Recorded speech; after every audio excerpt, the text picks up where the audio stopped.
السلام عليكم ورحمة الله وبركاته.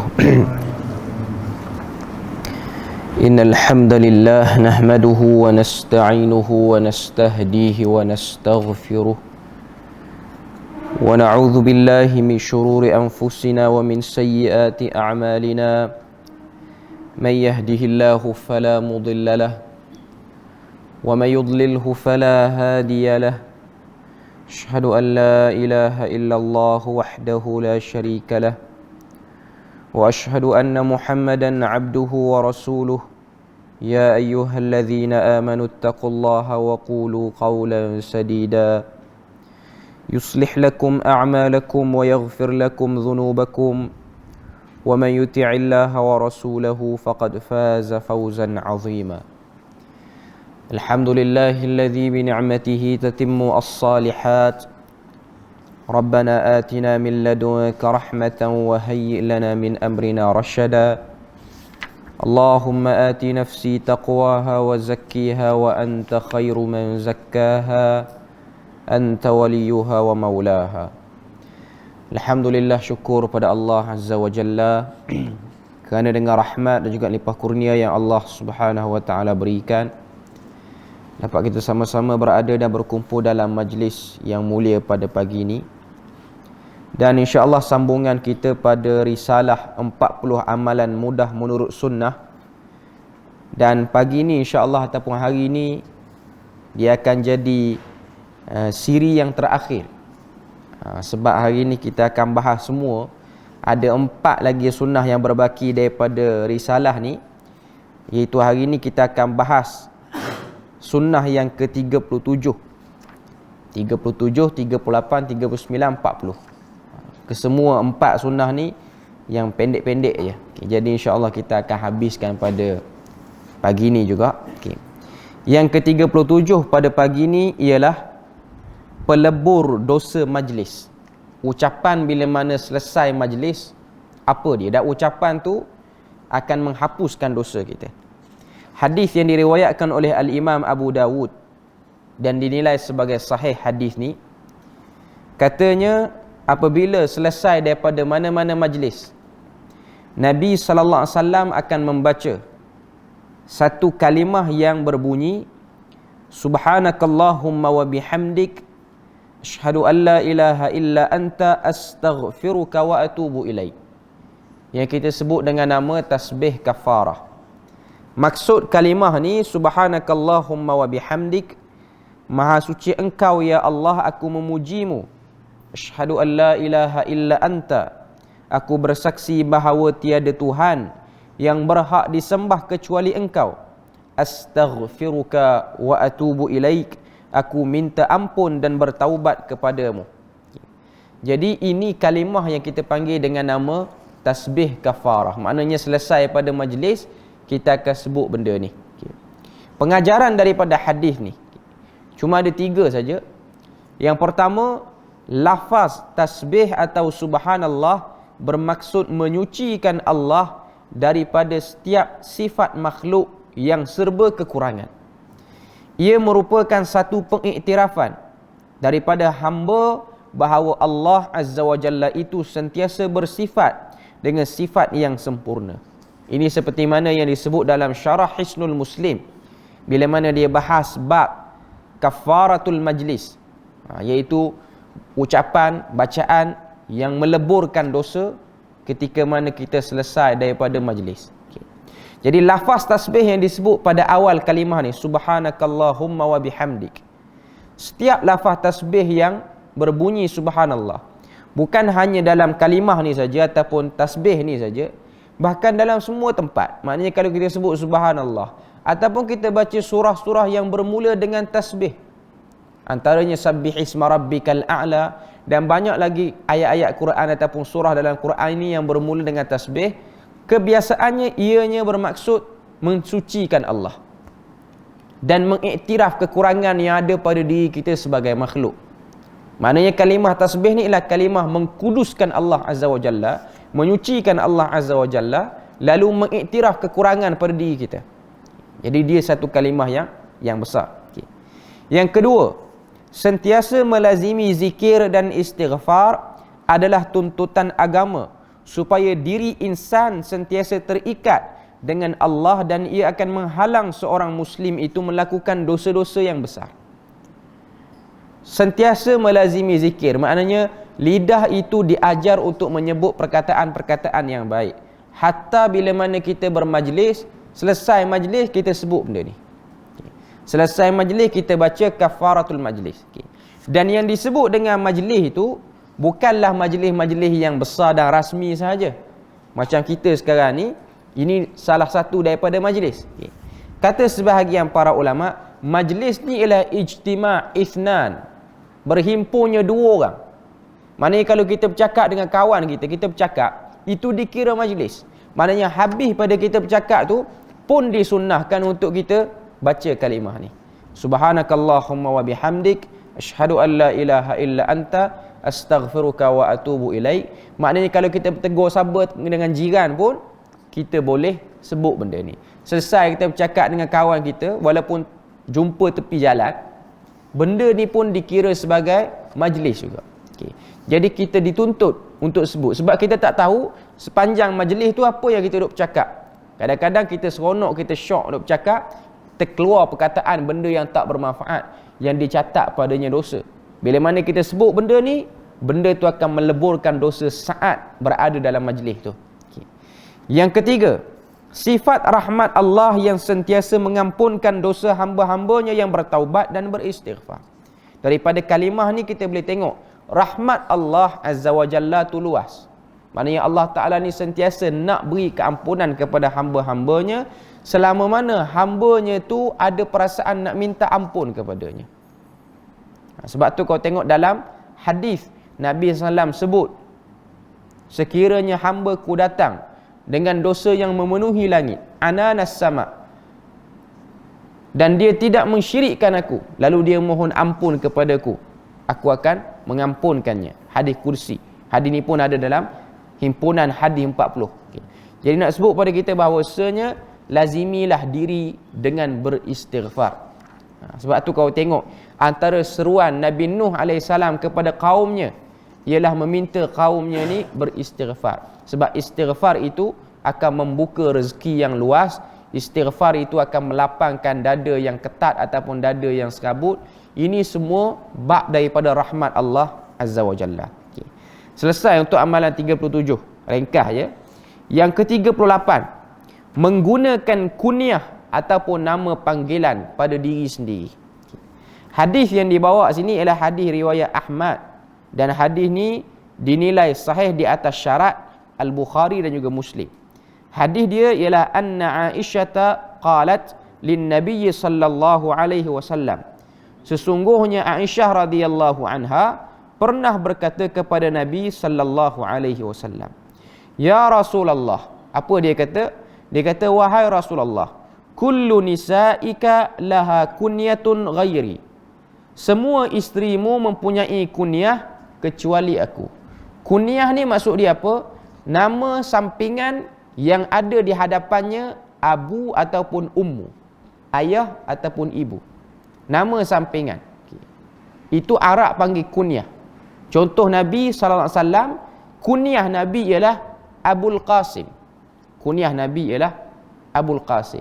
Kunyah Umar Al-Khattab, Abu Hafsah. Ini panggilan-panggilan sampingan yang menjadi amalan orang Arab dan juga amalan Nabi sendiri, iaitu orang nak bahasakan diri dia, orang nak panggil dia, orang boleh panggil dengan Abu ataupun Ummu. Kalau perempuan Ummu lah. Okay. Dan benda ni dia kurang masyhur dalam kalangan orang Melayu kita. Melainkan orang-orang yang belajar Timur Tengah, kadang-kadang dia letak nama samaran dia Abu sekian. Abu sekian ataupun Ummu sekian. Okay. Kata Aisyah radhiyallahu anha, kullu nisaika, semua isteri kamu laha kunyah, ada kunyah, kecuali aku. Maknanya aku tak ada kunyah. Faqala laha Rasulullah, maka berkatalah kepadanya, iaitu kepada Aisyah radhiyallahu anha, Rasulullah sallallahu alaihi wasallam, iktani anti Abdullah, aku memberikan kepadamu kunyah, iaitu Ummu Abdillah. Sebahagian riwayat sebut Ummu Abdullah, sebahagian riwayat kata Ummu Abdillah. Maknanya Nabi namakan Aisyah radhiyallahu anha tu dengan kunyah Ummu Abdillah. Fakana yuqalu laha. Lalu dan Aisyah dipanggil dengan kunyahnya Ummu Abdillah hatta matat, sehinggalah Aisyah tu wafat. Walam talid qat, walaupun dia tidak pernah melahirkan seorang anak pun dengan Rasulullah sallallahu alaihi wasallam. Okey. Kebiasaan orang Arab ni dia akan beri nama ummu ataupun abu kepada diri dia bila mana dia orang ni ada anak. Maknanya pasangan yang berkahwin dia ada anak. Nabi dia ada anak nama Qasim, anak lelaki Nabi. Lalu Nabi kunyahkan diri Nabi dengan Abul Qasim. Dan nak beri kunyah ni tak syarat kena ada anak pun. Sebab kalau kita tengok Imam At-Tirmizi rahimahullahu ta'ala, sebahagian riwayat kata dia tidak ada anak, tapi dia telah beri kunyah bagi diri dia dengan nama Abu Isa, ayah kepada Isa. Okay. Nak cerita sikit tentang Abu Isa. Dalam hadis Nabi kata, la yukanna bi Abi Isa, jangan kamu memberi kunyah dengan Abu Isa. Fa inna Isa laisa lahu ab, kerana Isa itu tidak ada ayah. Isa tu merujuk kepada Nabi Isa alaihissalam. Okay. Tiba-tiba seorang ulama hadis yang terkenal, bukan ulama hadis yang tersorok, yang terkenal, murid kepada Imamul Bukhari, dia beri nama kunyah dia Abu Isa, sedangkan dia tahu hadis larangan tu ada. Okay. Sebab apa Imam Tirmizi dia guna nama dia Abu Isa? Nama dia Muhammad bin Saurah At-Tirmizi. Okay. Sebab apa dia namakan diri dia dengan Abu Isa? Sebab dia nak beritahu pada orang, larangan itu valid pada zaman Nabi sahaja, tidak valid dah lepas daripada tu. Okay. Sebab zaman Nabi, kenapa Nabi larang kunyahkan diri dengan Abu Isa? Sebab bimbang berlaku percampuran ataupun silap faham di kalangan penganut Nasrani ataupun Kristian. Jadi benda tu diraikan. Walaupun kita iktiraf bahawasanya Isa itu ialah Rasulullah, dia bukan anak Tuhan. Okay. Jadi nak sebut kepada kita bahawasanya itu yang Nabi buat pada waktu tu. Sama juga dengan larangan orang buat cincin daripada perak, cincin tu ditempa atas cincin tu Muhammad Rasulullah. Ianya dilarang merujuk pada zaman Nabi. Sebab zaman Nabi cincin itu menjadi cop rasmi bagi semua surat menyurat Nabi dengan mana-mana pihak luar. Jadi orang yang buat cincin tu maknanya dia telah palsukan cop. Adapun zaman kita orang nak pakai cincin yang ada tulis Muhammad Rasulullah, benda tu jaiz, tiada masalah, maknanya boleh. Sebab zaman kita ni orang tak pakai cop jenis cincin dah, orang pakai cop jenis lain. Okay. Cuma kena jagalah bila mana kita pakai pada tempat-tempat yang tak sepatutnya, kena berhati-hati sebab pada cincin tu dia ada lafzul jalalah, iaitu lafaz yang mulia, iaitu Allah ada situ, Muhammad Rasulullah, Allah yang paling atas. Okay. Jadi nak sebut pada kita, nak pakai kunyah ni tak syarat kena ada anak. Tengok apa pengajaran yang dia sebut sini. Pengajaran yang dia sebut sini ada 5. Okay. Yang pertama, sunnah bagi orang mukmin memakai nama gelaran kunyah yang dimulai dengan abu untuk lelaki dan ummu untuk perempuan. Sunnah maknanya benda tu menjadi pahala kalau kita buat. Maknanya kalau kita nak namakan nama kita dengan abu sekian ataupun ummu sekian, benda tu boleh. Walaupun asalnya ianya ialah adat bagi masyarakat Arab, tapi dengan sebab Nabi ni dia ihtimam, maknanya dia ambil perhatian dan dia letak tinggi tentang bab memanggil orang tu dengan kunyahnya, maka benda ni diangkat sebagai sunnah. Tapi dia taklah berada pada sunnah yang syar'i. Cuma dia benda yang kita boleh nak buat. Okay. Nama kunyah abu dan ummu biasanya orang Arab sandarkan kepada nama anak sulung mereka. Tetapi ada juga yang menyandarkan kunyah mereka dengan nama anak yang lebih kecil. Mengikut kehendak orang tu. Dia nak letak dia tu abu apa? Nak guna nama anak sulung ke, nak guna nama anak bongsu ke, itu terserah bagi dia. Maknanya dia boleh buat, hatta dia nak guna anak yang tengah pun tak ada masalah. Okay. Ataupun dia tak nak guna nama anak-anak dia, nak guna nama cucu dia pun boleh. Okay. Tapi biasa yang akan keluar dulu anak lah, baru keluar cucu. Main nak pakai kunyah tu lambat lagi, kena tunggu anak tu kahwin dulu. Okay. Cuma nak sebut pada kita, benda tu tidak menjadi benda yang dimestikan. Nak kena ada anak sulung ataupun nak kena ambil nama anak sulung. Namun tidak bermakna orang yang tidak mempunyai anak tidak boleh menggunakan nama kunyah.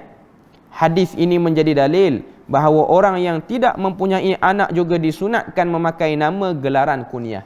Macam yang Nabi pernah buat kepada adik Anas bin Malik, ketika mana adik Anas bin Malik ni dia tengah main dengan satu ekor burung. Dia main dengan satu ekor burung, akhirnya burung tu mati. Mungkin sebab dia terpicik ke burung tu kecil. Okay. Nabi tegur adik Anas ni. Adik Anas ni, Anas tak sampai umur 20, adik dia lagi muda pada dia. Riwayat kata tak sampai umur 8 tahun.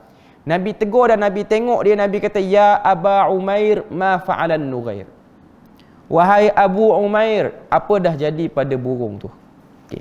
Nabi panggil dia dengan panggilan ada kunyah. Nabi panggil dia dengan panggilan orang dewasa. Ni nak tunjuk pada kita bahawasanya interaksi Nabi dengan anak-anak kecil, Nabi berinteraksi macam Nabi bercakap dengan orang-orang yang dah dewasa. Sebab tu kau tengok, mengiktiraf anak kecil ataupun mengangkat orang-orang budak-budak kecil ni, ianya benda yang diajar dalam agama kita. Bukanlah bermakna mengiktiraf budak kecil ni kita angkat dia macam kita bersembang dengan orang tua, bukan. Kita tahu budak kecil ni level dia budak kecil je. Okay. Cuma nak beritahu pada kita, interaksi tu menyebabkan budak tu jadi matang. Sebab tu kalau kita tengok di sebahagian negara Eropah, dia tak panggil budak kecil ni dengan children. Children ni maksudnya budak kecil. Dia akan panggil dengan gelaran small adult, dewasa yang kecil. Dia panggil dengan istilah tu. Sebab apa? Dia nak bagi tiada gap antara dia, budak tu, dengan orang yang dah lebih berumur pada dia. Okay. Sebab tu dia ada akta-akta tertentu. Okay. Cuma nak sebut pada kita bahawasanya Nabi ni kunyahkan adik Anas bin Malik dengan panggilan Abu Umair, walaupun budak tu baru usia 8 tahun. Dan kalau kita tengok situasi zaman Nabi ni, suasana zaman Nabi ni, budak-budak kecil zaman Nabi ni, kita boleh tengok sahabat-sahabat yang membesar sama dengan Nabi daripada usia kanak-kanak, mereka ni bukanlah jenis budak yang orang kata apa, berpeleseran ataupun tak tahu, tak jelas tujuan hidup apa. Sebab tu kita akan tengok Abdullah bin Abbas, anak kepada Abbas bin Abdul Muttalib. Okay. Waktu kecil lagi, dia sudah menunjukkan minat dia nak duduk dan bersama dengan Nabi. Maksudnya waktu kecil lagi benda tu dah ada. Sebab tu kita akan tengok hadis tentang kedudukan bila mana dua orang sedang salat. Maksudnya satu orang imam, satu orang makmum. Hadis tentang cara duduk, macam mana nak susun seorang imam, seorang makmum ni, hadis tu mari daripada riwayat seorang budak kecil yang bernama Abdullah bin Abbas. Waktu tu dia kecil.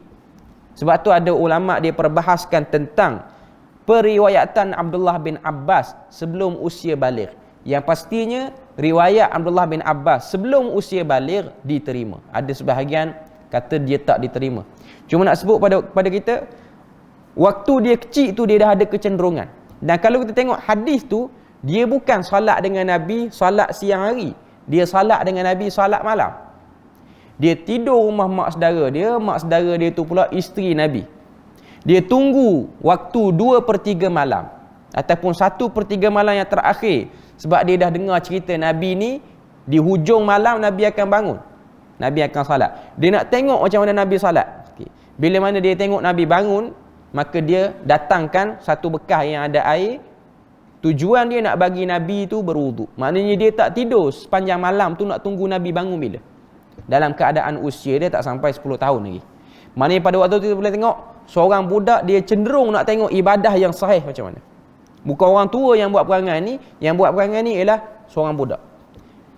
Lalu Nabi pun berwuduk dengan air yang dibawa oleh dia, dan dia tengok Nabi salat, dia pun salat. Cuma dia salat duduk di sebelah kiri Nabi. Nabi salat, dia duduk sebelah kiri. Riwayat tu kata, Abdullah bin Abbas kata, lalu Nabi pegang telingaku. Riwayat lain kata Nabi pegang bahu aku dan Nabi gerakkan aku ke belah kanan. Cuma dalam hadis tak sebut Nabi gerakkan belah depan ke, Nabi gerakkan belah belakang. Sebab benda tu tak jadi isu pun depan ke belakang. Sebab pada waktu tu bukan isu Abdullah bin Abbas nak melintah depan orang salat. Isunya ialah nak betulkan kedudukan orang yang salat. Nabi sendiri betulkan. Dan Nabi letakkan belah fa asyara ila yaminihi, lalu dia letakkan aku di belah kanannya, dan riwayat tu sebut sejajar. Maknanya satu line imam dan makmum. Dan ada sebahagian riwayat dia kata aku berundur sikit. Itu yang dipegang oleh mazhab Syafi'i. Mazhab Syafi'i pegang berundur sikit, bukan berundur sampai satu saf. Yang sebahagian orang kita duk buat ni, dia berundur jauh dengan imam. Dia sembahyang satu orang imam, satu orang makmum. Tapi dia duk jauh sampai membeza antara satu saf ataupun satu sejadah. Itu tak termasuk dalam qaul mazhab.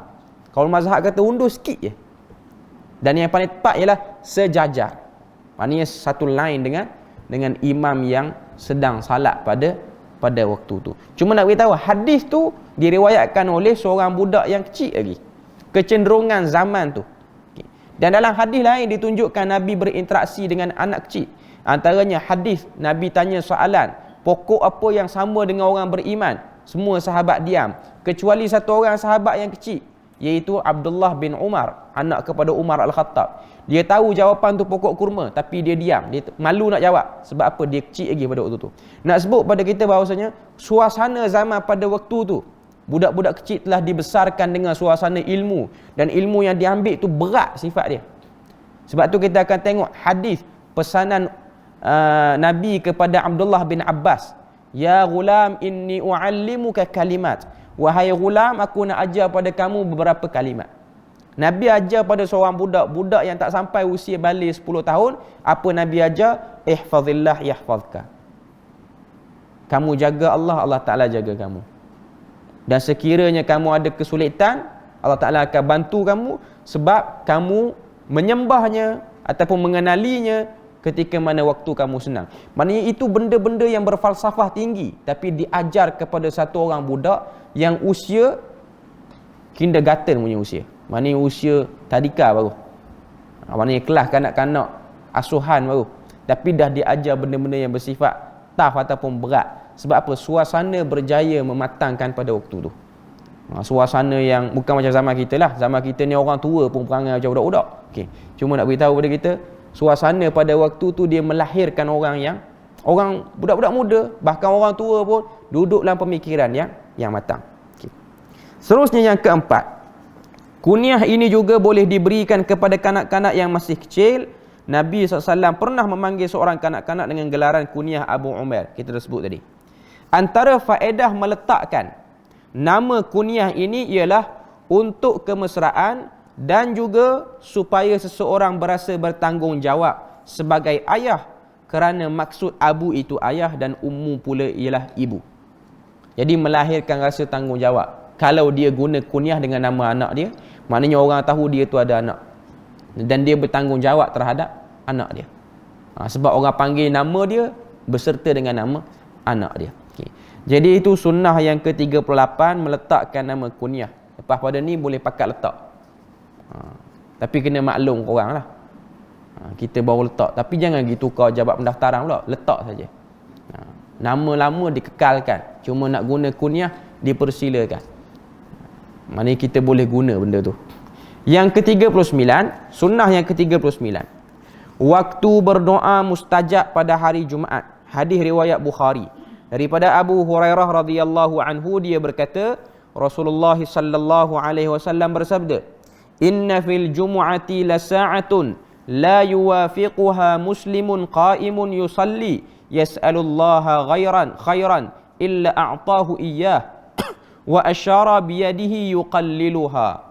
Sesungguhnya pada hari Jumaat itu terdapat satu waktu yang tidaklah seorang hamba muslim bertepatan dengannya, sedangkan dia berdiri berdoa memohon sesuatu kebaikan kepada Allah, melainkan dia akan memberikan hal itu kepadanya. Dan Nabi SAW memberi isyarat dengan tangannya untuk menunjukkan sedikitnya waktu itu. Hadis riwayat Bukhari, kata Nabi, pada hari Jumaat ni la sa'atun la yuwafiquha muslimun qa'imun yusalli yas'alullaha khairan illa a'tahu iyyah. Ada satu waktu pada hari Jumaat ni jikanya seorang Muslim berdoa dengan doa kebaikan, Tuhan akan beri waktu tu. Nabi pun buat isyarat dengan tangan dia sebagai isyarat sikit. Saya belajar dengan guru, bila mana dia sebut hadis ni, dia tunjuk, Nabi tunjuk macam mana, Nabi tunjuk macam ni. Maknanya nak beritahu kepada kita yang menunjukkan waktu tu tak lama, waktu tu sikit. Okay. Nanti kita tengok pengajaran dia dulu, kita baca pengajaran baru kita bahas waktu dia. Kemuliaan hari Jumaat apabila Nabi SAW mengisyaratkan bahawa terdapat waktu yang mustajab berdoa. Ada satu waktu pada hari Jumaat ni doa mustajab. Hadis Nabi tak sebut waktu mana. Ulama berbeza pandangan berkenaan dalam menentukan waktu mustajabnya doa pada hari Jumaat ini. Ibnul Qayyim menyatakan bahawa pendapat yang terkuat ialah apa yang disebutkan dalam hadis yang sahih, iaitu bermula daripada khatib keluar ke mimbar sehingga selesai salat, dan selepas asar sehingga waktu maghrib. Jadi Ibn Qayyim sebut ada dua waktu. Pertama, waktu khatib keluar untuk baca khutbah sampai selesai salat. Itu waktu mustajab. Okay. Dan yang kedua, selepas selesai salat asar sampai maghrib. Itu pun waktu mustajab. Dan dia ada banyak lagi qaul, lebih pada 10. Ada yang kata waktu duha, ada yang kata antara dua khutbah, yang tu paling sikit. Maknanya antara dua khutbah, selepas pada imam selesai baca khutbah yang pertama, dia duduk, dia nak bangun baca khutbah yang kedua. Okay, waktu tu saja. Maknanya waktu yang tak sampai 10 minit tu, waktu itulah yang mustajab doa. Sebab tu ada setengah tempat dia lantik satu orang baca doa. Benda tu taklah, orang kata apa, taklah tepat secara umum, tapi dia taklah salah sehingga kita nak kata benda tu mungkar ataupun bid'ah, kita tak katalah. Okey. Cuma sepatutnya lah berdoa ni kita sendirilah, kita tahu apa kita perlu. Sebab kalau kita tengok yang setengah-setengah tempat yang selarah ni pun, apa yang dia minta tu tak jelas. Saya tak ingat dah, sebab lama tak semayang tempat yang ni baca ni. Kita semayang perlis ni diam lagu tu. Okay.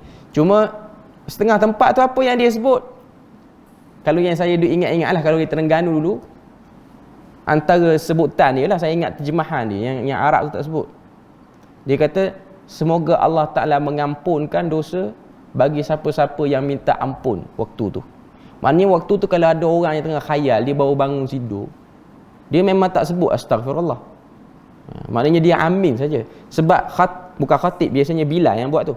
Bilal tu dia kata Allah Ta'ala ampunkan dosa bagi orang yang sebut istighfar pada waktu tu. Jadi ada orang dia khayal, dia tak sedar, dia mari tu memang dia nak tidur dah. Okay. Dia mari, dia sedar-sedar dah habis dah khutbah pertama, dia pun tengok orang angkat tangan, dia angkat tangan, dia pun amin. Dia tak sebut apa-apa. Tambah pula Bilal yang sebut tu bahasa Arab pula.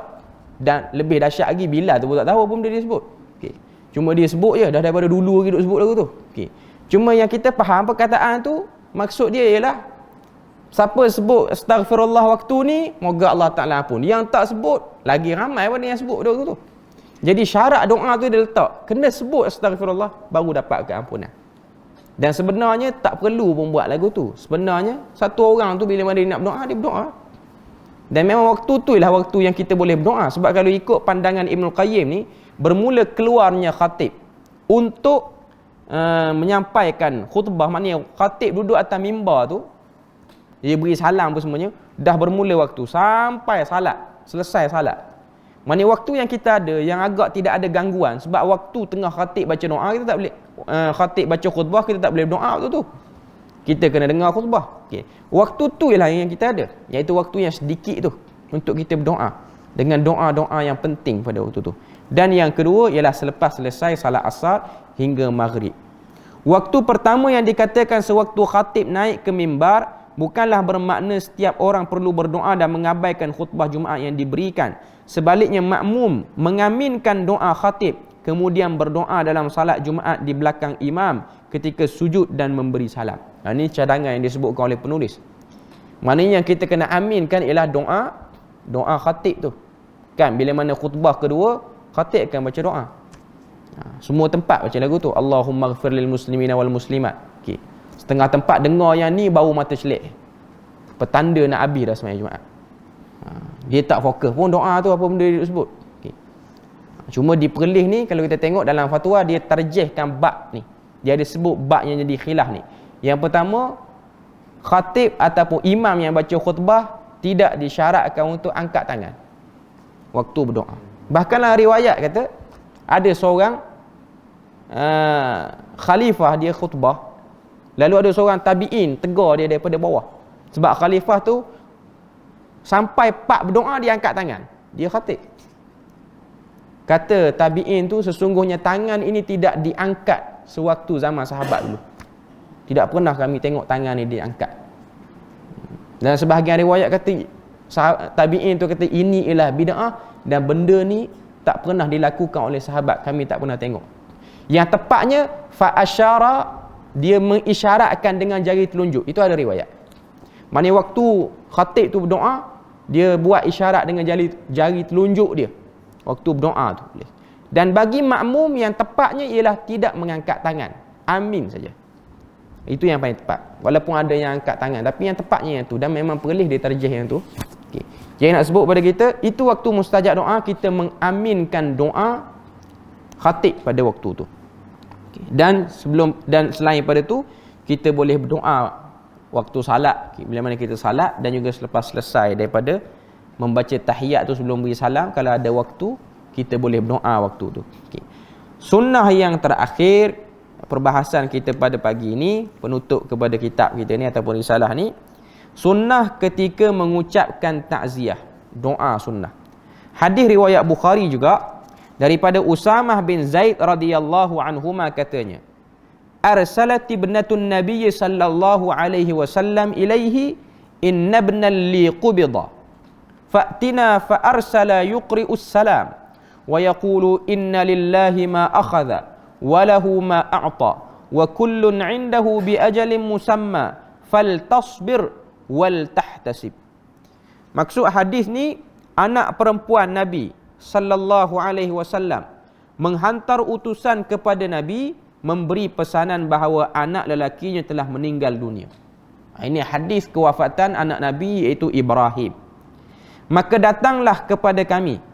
Maka baginda pun berpesan dengan mengirimkan salam dan membacakan. Maknanya Nabi pesan kepada utusan tu, kirim salam kepada keluarga susuan yang duk susukan Ibrahim tu, dan juga keluarga anak Nabi ni. Okay.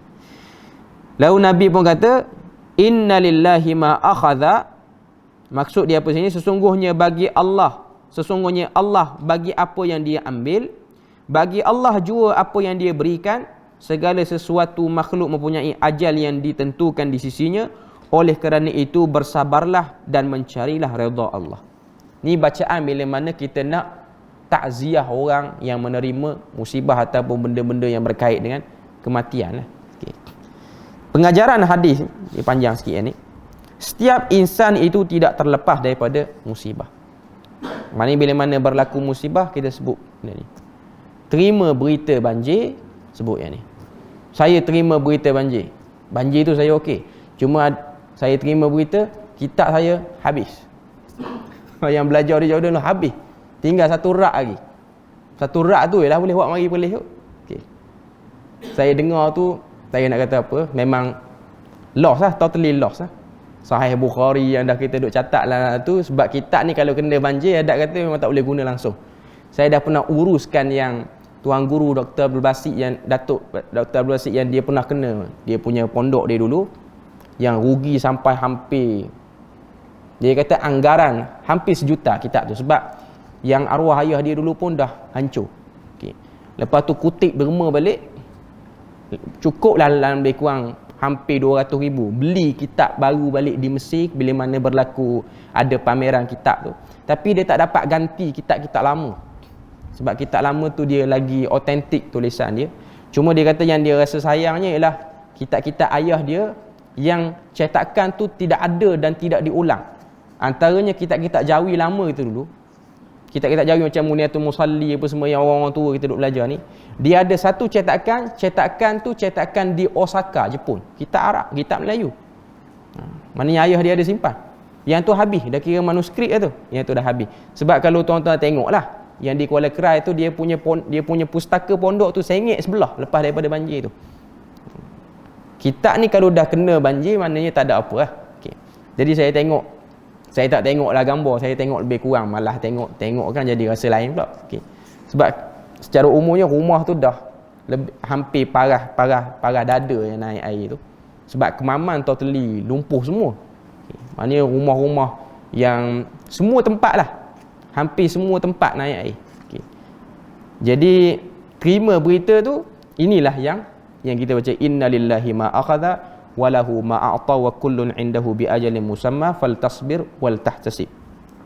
Setiap ujian dan musibah akan mengangkat darjat seorang muslim jika dia sabar, dan telah dihuraikan pada bab-bab sebelum ni. Okay. Lafaz takziah ini mengandungi peringatan kepada seseorang yang ditimpa musibah tentang makna penyerahan seorang hamba kepada Tuhannya. Ia bermaksud setiap apa yang ada di sisi seseorang manusia, ianya adalah milik Allah.